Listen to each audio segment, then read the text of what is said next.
Spiritual dalam tarekat adalah sebuah ekspresi dari para darwis untuk menyerahkan diri kepada Allah Subhanahu wa taala. Gerakan-gerakan dalam tarian ini sebagai jalan untuk berkonsentrasi kepada Allah sebagai upaya penyatuan dengan pengalaman spiritual.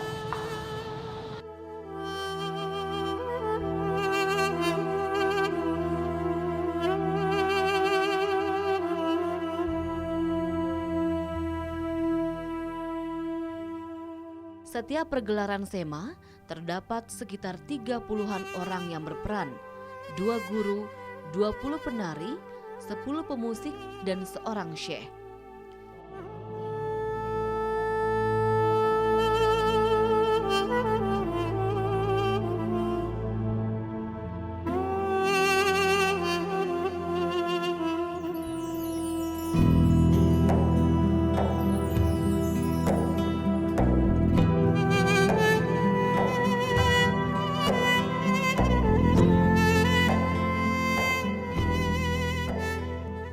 SEMA, suatu bentuk zikir para darwis kepada Allah. Dalam satu putaran, satu kata Allah akan terucap dari mulut para darwis. Begitu menghayati dan fokus melepaskan segala yang di dunia ini. Semua diserahkan kepada Sang Pencipta. Pencipta, dialah cinta yang sesungguhnya. Dia adalah orang yang tidak mempunyai ketiadaan. Saya mencintainya dan saya mengaguminya. Saya memilih jalannya dan saya memalingkan muka ke jalannya. Setiap orang mempunyai kekasih. Dialah kekasih saya, kekasih yang abadi. Dia adalah orang yang saya cintai. Dia begitu indah. Dia adalah yang paling sempurna. Orang-orang yang mencintainya adalah para pencinta yang tidak pernah sekarat.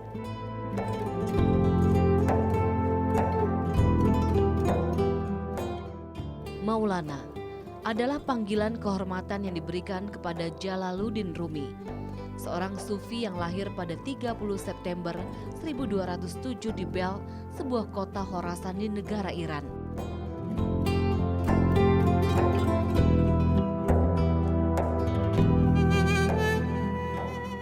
Ayahnya yang bernama Bahauddin Walad adalah keturunan Abu Bakar, sahabat Nabi. Sedangkan ibunya berasal dari keluarga kerajaan Warajmi, salah satu kerajaan di Asia Tengah.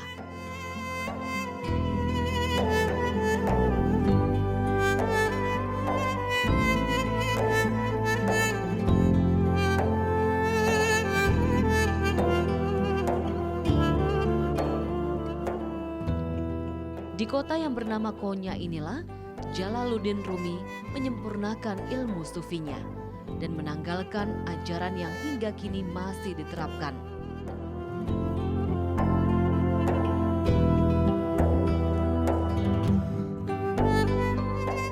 Masnawi adalah sebuah revolusi terhadap sebuah ilmu kalam yang kehilangan semangat dan kekuatannya.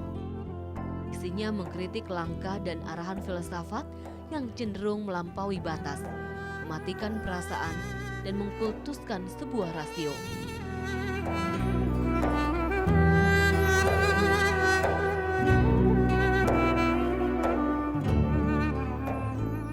Kesufian dan kepenyairan Rumi dimulai ketika ia sudah berumur cukup tua, yakni sekitar umur 48 tahun. Sebelumnya, Rumi hanyalah seorang ulama yang memimpin sebuah madrasah dengan murid yang banyak, yakni sekitar 4.000 orang.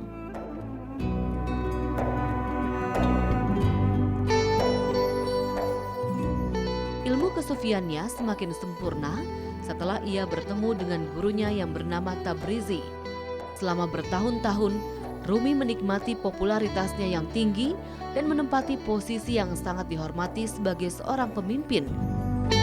Pada tahun 1244, seorang darwis misterius yang bernama Syam al-Din Tabrizi datang ke Konya dan menjumpai Rumi. Perjumpaan inilah yang telah mengubah Rumi dari seorang teolog terkemuka menjadi seorang penyair mistik yang sangat terkenal. Ialah salah seorang sufi yang terkenal namanya sampai saat ini.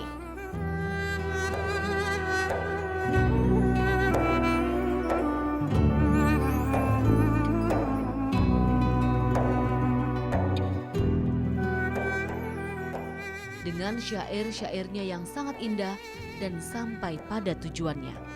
Syair yang merupakan sebuah bentuk zikir yang disertai tarian mistik dengan cara keadaan tidak sadar agar dapat bersatu dengan Tuhan.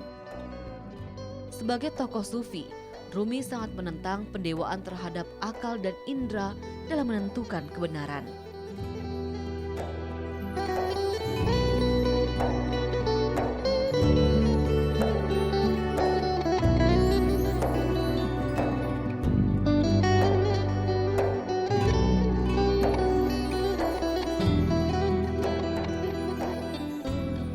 Baginya kelompok yang mengagungkan akal baru akan menganggap kebenaran jika hal itu mampu digapai oleh indera dan akalnya.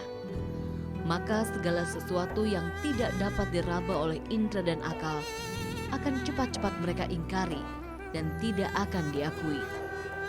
Dan itulah yang membuat manusia tidak mencintai Tuhannya. Tuhan yang begitu menyayangi hambanya.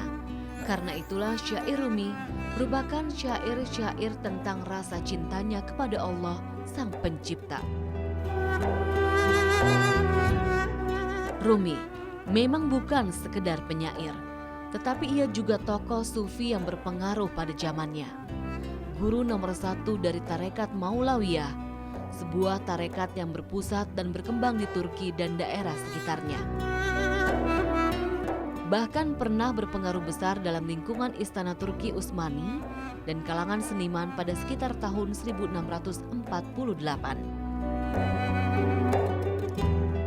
Nama Maulawiyah itu sendiri berasal dari kata Maulana yang artinya guru kami. Sebuah gelar yang diberikan murid-muridnya kepada seorang sufi penyair terbesar sepanjang masa tersebut.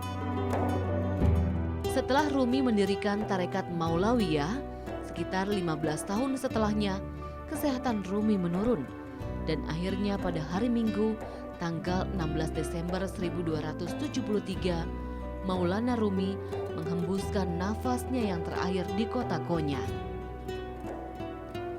Di Museum Maulana inilah ia dimakamkan. Rumi meninggal dan dikubur dalam kubah hijau yang disebut dengan Qubat ul-Azra yang bertuliskan saat kami meninggal, jangan cari kuburan kami di tanah, tapi carilah di hati manusia.